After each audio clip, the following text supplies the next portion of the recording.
Hi friends, ఈ వీడియోలో మనం ఒకేసారి మల్టిపుల్ ఫోల్డర్స్ ఎలా క్రియేట్ చేయాలో తెలుసుకుందాం.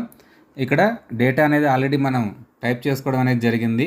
సో దానికి కావాల్సిన ఫార్ములా ఏంటంటే ఇక్కడ = inverted commas MD space inverted commas and symbol, తర్వాత ఇన్వర్టెడ్ కామాస్ 4 ఇన్వర్టెడ్ కామాస్, తర్వాత మళ్ళీ ఒక అండ్ సింబల్, తర్వాత మనం కావాలనుకున్న కాలం అనేది ఇక్కడ డేటా సెలెక్ట్ చేసుకోవాలి. ఇక్కడ నేను A2 నుంచి సెలెక్ట్ చేసుకున్నాను.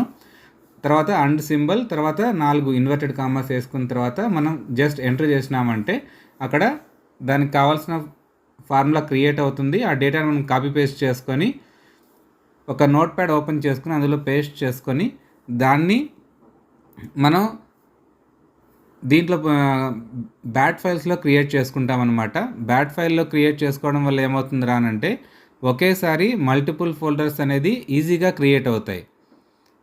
సో అవి ఎలా క్రియేట్ అవుతాయి అనేది కూడా ఇక్కడ మనం చూపించడం జరిగింది. జస్ట్ అది బ్యాట్ ఫైల్ క్రియేట్ అయిన తర్వాత ఆ ఫోల్డర్ మీద ఆ లింక్ మీద మనం డబుల్ క్లిక్ చేస్తే ఫోల్డర్స్ అనేది ఆటోమేటిక్గా ఇక్కడ క్రియేట్ అవ్వడం జరుగుతుంది.